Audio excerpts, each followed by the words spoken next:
Pardon the interruption, but I'm Mike Wilbon. I hear there are 8 inches of snow in D.C. Tony, have you been shoveling? I'm Tony Kornheiser. No. I pay some old guy to do it, but you know, he'd be much faster without the walker.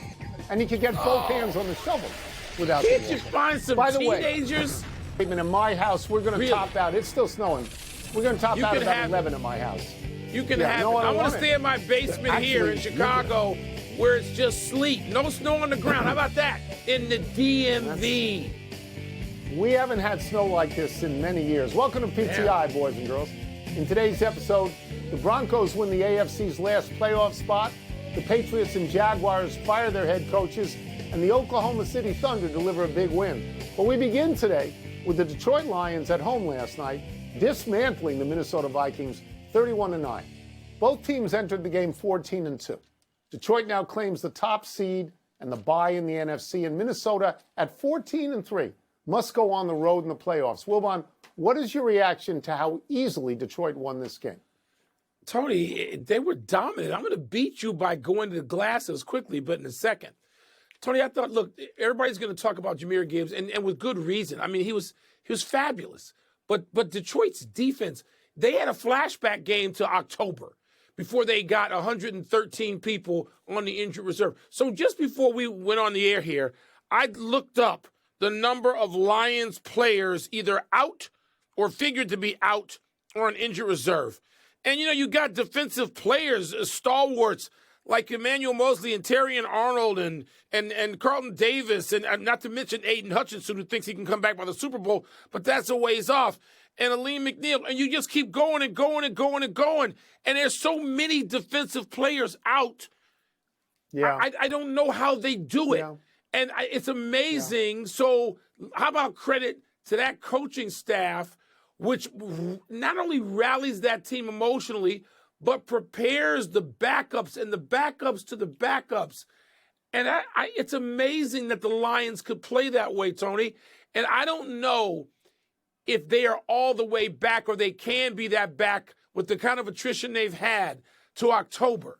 If they are, they're the best team in the NFC, and I would take them over Philadelphia. I just don't know. How long can you sustain it? How many times can you play that way without so many of your top players? So I had this game wrong. I thought Minnesota was going to win this game, and I was wrong about that.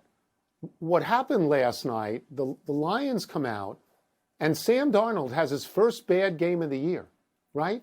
So you get your first 6 possessions, you're in the red zone 4 times. You only come away with 6 points. That's not good enough. That does not feed the Bulldog. Darnold, I think, is 18 for 41 for 166 yards. That's only 4 yards per attempt. And he hadn't had a game like that before. And when you get a step backwards from this, and you see what their defense did, he was sailing passes because he was pressured all night. The words team of destiny start floating in the air. I thought that this would be a harder win for them than it would be for Minnesota because they were at home and they really had to prove something.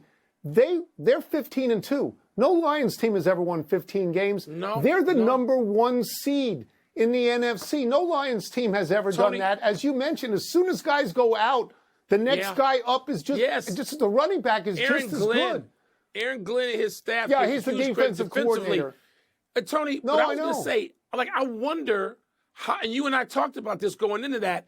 So how much of this was Detroit's defense, and was Sam Darnold just having his own flashback to most of his career? I don't know, but right now I want to give Detroit's defense credit for getting after his butt. Let's look at Detroit and Kansas City and what we're asking of them. It's a harder ask of Kansas City to win 3 Super Bowls in a row. Yeah. But I don't think that's destiny. To me, destiny is Detroit winning a Super Bowl when they've never been close before. I'm with you on that. That's what it feels like to me. Totally with you on that. That's what it feels like.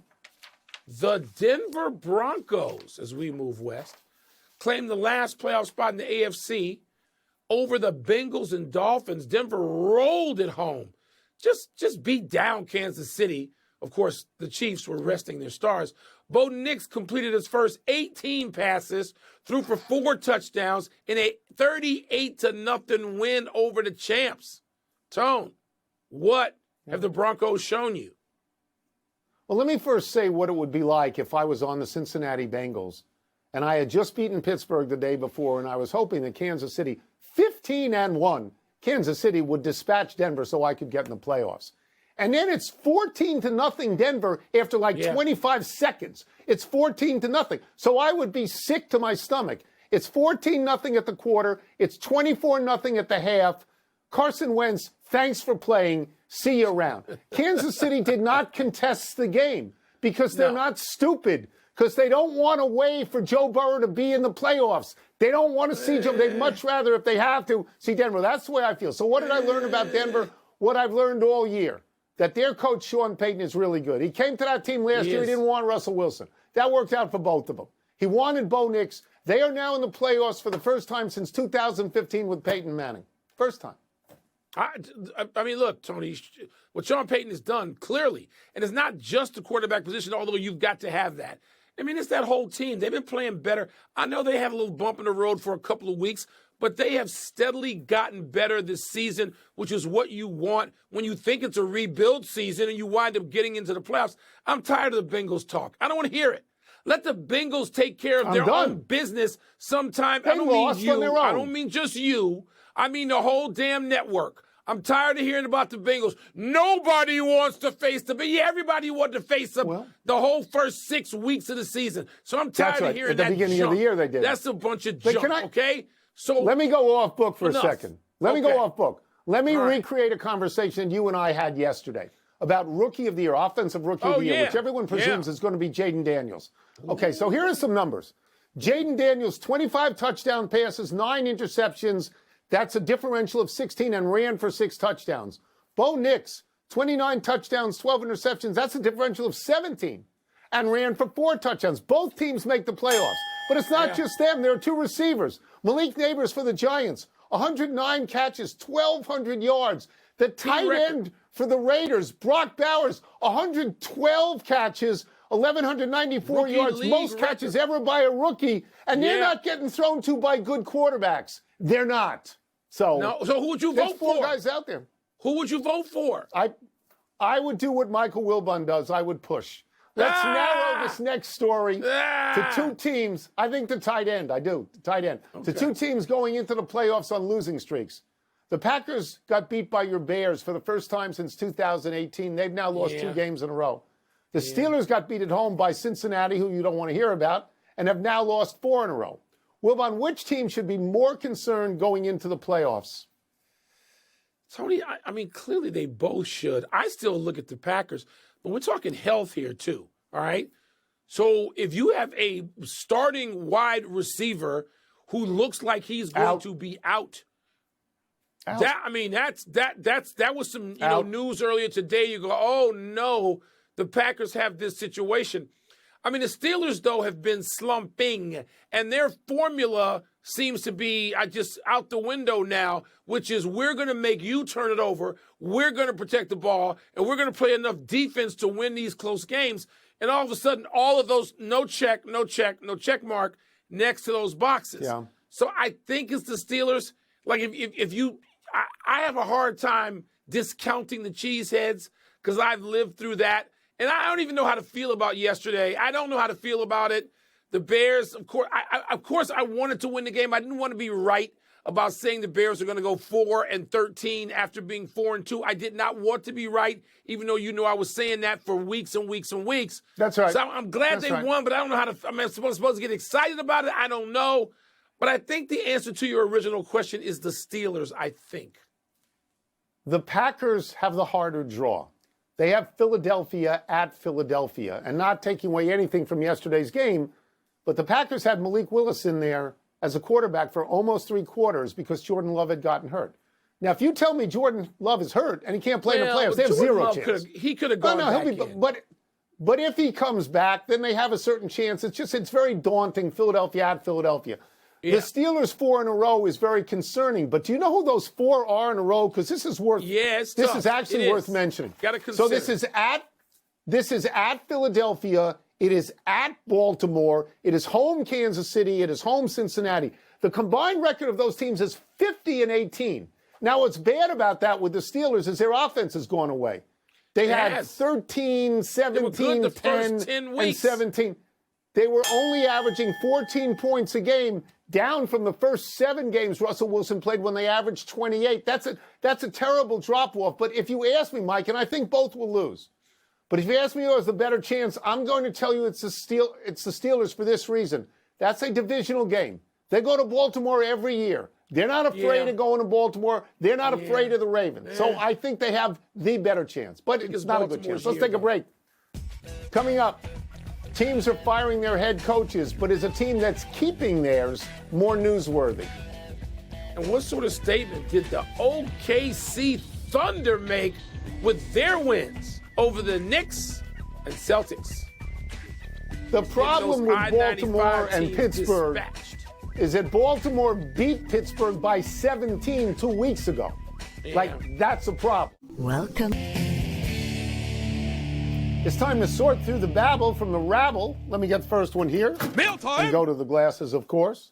More newsworthy, the Patriots firing Gerard Mayo, the Jaguars firing Doug Peterson, or the Giants keeping Brian Daboll? Well, Tony, there was one surprise in there, maybe Gerard Mayo. Although when you consider how close he was with Belichick and how fractured it was with Belichick and the Patriots from the front office to other parts of that organization, you go, okay, they did this because they had to. They don't really want to be stuck with a Belichick guy. Okay, that makes sense. It's Daboll. And we knew Peterson was going to be fired. It's Daboll. The Giants have been, while I guess they're not in the number one position now in the draft, are they? They've been in that position or flirting with it all year. And you just go, what is Daboll bringing? Although, their owner had said, I'm going to do something different. I'm going to be patient.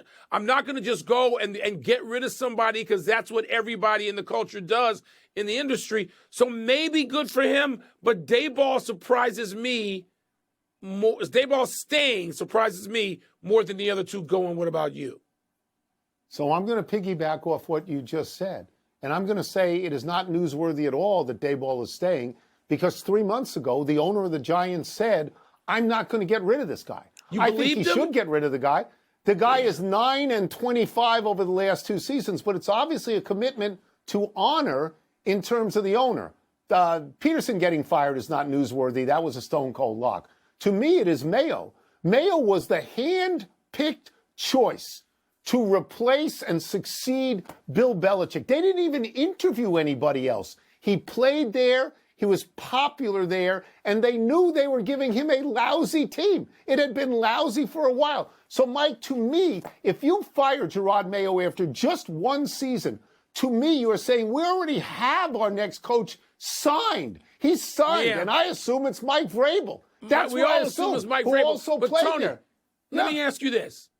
Don't you see this also as they wanted to get rid of the whole Belichickian situation? Well, then why regime. did they give him the job? I don't know. It seemed weird when they job? did it. If you're going to let Belichick handpick like that, but it's so fractured, the relationship is such that nobody can stand each other on the way out the door. Why would you let Belichick do that? I didn't understand it. I didn't. I thought Kraft did it. I thought it was the whole organization, not just Belichick. Here's the next one. What statement did the Thunder make by beating the Knicks and the Celtics this weekend? The OKC Thunder's the best team in the league. Look, I know the Boston Celtics are worthy defending champions, and there is no reason to criticize them, and you are not going to hear me say one critical word about the Boston Celtics. But OKC, without arguably their second most important player, I'm not going to say their second best, Chet Holmgren's their second most important. I'm going to say, Jay Will is their second best player after Shai Gilgeous-Alexander. They're a beast. They're a young, ambitious, together team. Their star wants to play every game. He doesn't need maintenance. He doesn't want to sit out. He wants to be a star. I told you, watch OKC. I root for them every game. I love them. The league has too many stars who don't play. People better pay attention to Shai Gilgeous-Alexander as opposed to all the dudes taking time off for whatever reason, even when they're hurt. Pay attention to SGA. Yeah, so I don't even want to talk. I want to just yield all the time here to you because you have been saying out loud all year that you thought Oklahoma City was the best team. You have said out loud, Oklahoma City will beat Memphis in the Western Conference Finals. Now, they just beat two very formidable teams. The Knicks and the Celtics. The Celtics are the defending champions. These are formidable teams. Nobody, and they did it. They came from behind in both of those games, Twice, I understand. double digits. I'm not into the NBA right now because of what's going on in other sports. I'll get there eventually. Understandable. The rest of the country with me will get to Oklahoma City at some point. Now, only things that people know about Oklahoma City is that Steph doesn't play there, LeBron doesn't play there, and Durant doesn't play there. But Durant once played there. Durant played there at one point. Here's what I believe, Mike. I believe that games in January don't really mean a thing except to the teams that win them. That is a double that is important to a really good team. And by the way, Tone, as a quick footnote, Wednesday night, they get another team with a streak. 15 win in a row. OKC goes to Cleveland. And I think Cleveland's won the best 10 record in a row, I think. I think they have the best record in the league. I think. Yeah. They do by half game. Let's take one last break. Still to come. The Cowboys do not offer Cooper Rush a shot at $250,000. Just give it to him. Come on. The Heat have suspended Jimmy Buckets for conduct detrimental. What? Come on now. He wants that. He's looking to get out. I mean, he's looking to get out. Yeah, Tone, but it's going to be hard to make a deal. It's not like the first 50, 75 years of the NBA. It's hard to make a deal. They're not going to get.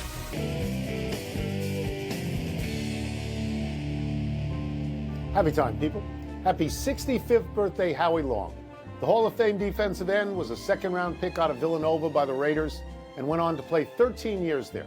Long made 8 Pro Bowls, was first-team All-Pro twice, was on the Raiders' Super Bowl 18 championship team that beat Washington in the Rockets' screen game.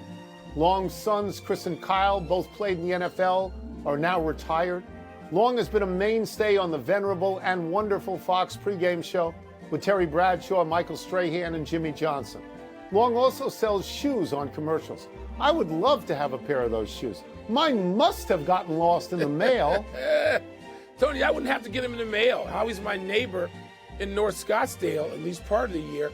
I saw Howie Long play for Villanova, covered a game in which Howie played his last year in college against Maryland in College Park. That's how old we both are now. My goodness, that worries me. Happy anniversary, Keith Traylor. On this day 23 years ago, while with the Bears, the 340-pound defensive tackle went 67 yards with an interception of a Mark Brunell screen pass. Traylor said, quote, "I was looking for someone to pitch it to, but nobody showed up," unquote. It is awesome when giant men do this. Earlier this year, Tennessee's 365-pound T'Vondre Sweat took a fumble back 30 yards. New Orleans' 325-pound Kalen Saunders picked a Patrick Mahomes deflected pass in his own end zone and returned it 37 yards. And just this past Saturday, Baltimore's 355-pound Michael Pierce picked off Bailey Zappi, then took a knee after running about just 5 yards. And Pierce later said of the kneel down, quote, "It's time to go. The bus was out of gas. We're good," unquote. Yeah, he's out of gas. But those other guys, they look like fullbacks. I mean, they know how to move. They're not just rumbling and stumbling. They are running like great athletes, which they are, because at that size, you have to be great. They're chasing people the whole game, have that kind of energy left. I don't remember Traylor's play, though. I should remember any Bear doing that, and I don't remember it. Happy trails to $250,000 for Cooper Rush. The Cowboys quarterback did not get the opportunity to earn a $250,000 contract incentive based on percentage of snaps taken because Dallas decided to play Trey Lance instead. Cowboys owner and general manager Jerry Jones said he wasn't aware of the incentive, really, and it had nothing to do with the team's decision to play Lance in the loss to the Commanders. By contrast, the Bucs helped Mike Evans reach a big bonus. Evans needed 85 yards receiving to reach 1,000 on the season, his 11th straight year of that, and a $3 million incentive, and finished with 89 after a 9-yard reception on the last play of the game when they could have knelt down. That was quite exciting to watch, but I bet $250,000 means a lot more to Cooper Rush than $3 million means to Mike Evans. There's nothing, Tony. Geno Smith hit 3 different $2 million bonuses, incentives for team wins, passing yards, and completion percentage. You watch that unfold during the game. You're like, cha-ching, cha-ching. Gino, man. Got to go quick. Quick to the big finish. Pat Riley suspended your boy Jimmy Butler for a week for conduct detrimental to the team. What do you make of it? Quick. He wants to trade. Other people want him, but it's hard to make a deal. It's so hard. And with the new rules, Hideki Matsuyama won at Kapalua. Record 35 under. I bet you watched. I did. He's a great player. He should win more. He's that great. That course plays easy for pros. Magic Johnson, Lionel Messi both received Presidential Medals of Freedom. Your thoughts? Congratulations to both. Magic Johnson to do this. I'm overwhelmed by it. FCF Championship tonight. North Dakota State, Montana State. Who you got? I got State. No, I got North Dakota State. They've won 9 times in the last 13 years. Dynasty, last baby. one, Kawhi Leonard scored 12 points in 19 minutes in his season debut Saturday. Is that significant? I don't know. Him coming back is. I want to see more of him. I hope he can stay healthy enough to be out there. We're out of time. We will try and do better the next time. I'm Tony Kornheiser. I'm Mike Wilbon. Same time tomorrow, Knuckleheads. You can get the podcast on the app or Apple Podcast. One more time. Urban Magic Johnson, Presidential Medal of Freedom. My man.